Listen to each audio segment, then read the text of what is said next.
بسم اللہ الرحمن الرحیم۔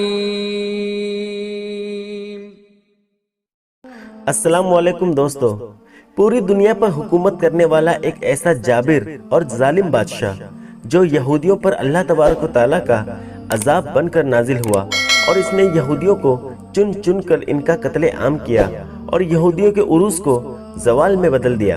پیارے دوستو، آج کی اس ویڈیو میں ہم آپ کو بتائیں گے کہ بخت نصر کون تھا اور یہ کافر اور ظالم بادشاہ یہودیوں پر اللہ تبارک و تعالیٰ کا عذاب بن کر کیسے نازل ہوا، اور بخت نصر بادشاہ کا دور حکومت کیسے ختم ہوا، اور اللہ تبارک و تعالیٰ نے اس کا انجام کیا کیا۔ پیارے دوستو، ان تمام سوالات کے جوابات قرآن اور حدیث کی روشنی میں آج کی اس ویڈیو میں ہم آپ کو بتائیں گے، لہٰذا آپ سے گزارش ہے کہ ہماری اس ویڈیو کو آخر تک ضرور دیکھیں۔ دوستو، دنیا کی تاریخ میں بہت بڑے بڑے بادشاہ آئے جنہوں نے دنیا میں حکومت کی، لیکن صرف 4 بادشاہ ایسے تھے جن کو اللہ تبارک و تعالیٰ نے پورے روح زمین پر حکومت فرمائی تھی۔ مشرق سے لے کر مغرب تک اور شمال سے لے کر جنوب تک انہی کا حکم چلتا تھا۔ پوری دنیا پر حکومت کرنے والے ان 4 بادشاہوں میں 2 بادشاہ مسلمان تھے جن کا نام حضرت ذوالقرنین علیہ السلام اور حضرت سلیمان علیہ السلام، اور 2 بادشاہ کافر تھے جن میں سے ایک نمرود اور دوسرا بخت نصر۔ اللہ تبارک و تعالیٰ کسی بھی قوم پر بغیر کسی سبب کے اچانک سے عذاب نازل نہیں فرماتا۔ کسی بھی قوم کا زوال اس وقت شروع ہوتا ہے جب وہ قوم طرح طرح کی برائیوں کے اندر مبتلا ہو جاتی ہے اور کفر شرک کر بیٹھتی ہے۔ معصوم لوگوں پر ظلم و ستم کرنا اور اللہ تبارک و تعالیٰ کے احکامات کو نہ ماننا اور کفر شرک کرنا، یہ سب بدمعالیت پہلی قوموں کی ہلاکت کا سبب بنی۔ پیارے دوستو، ایک وقت تھا کہ یہودی اور بنی اسرائیل کی قوم اللہ تبارک و تعالیٰ کی لاڈلی قوم تھی۔ یہ قوم اللہ تبارک و تعالیٰ سے جو بھی مانگتی اللہ تبارک و تعالیٰ ان کو عطا فرماتا۔ حضرت یعقوب علیہ السلام کے بعد سے لے کر حضرت عیسیٰ علیہ السلام تک جتنے بھی نبی آئے، یہ سب یہودیوں اور قوم بنی اسرائیل کی ہدایت کے لیے تشریف لائے۔ اللہ تبارک و تعالیٰ اس قوم کو ہر طرح کی نعمتوں سے نوازتا، لیکن یہ قوم ہر نبی کے دور میں اللہ تبارک و تعالیٰ کی نافرمانی کرتی اور کفر شرک میں مبتلا ہو جاتی۔ نتیجن اللہ تبارک و تعالیٰ ان پر اپنا دردناک عذاب نازل فرماتا، اور جب یہ قوم اللہ تبارک و تعالیٰ کی بارگاہ میں اپنے گناہوں کی معافی طلب کرتی تو اللہ تبارک و تعالیٰ ان کو معاف فرما دیتا اور ان کو دوبارہ سے عزت اور روزی عطا فرماتا۔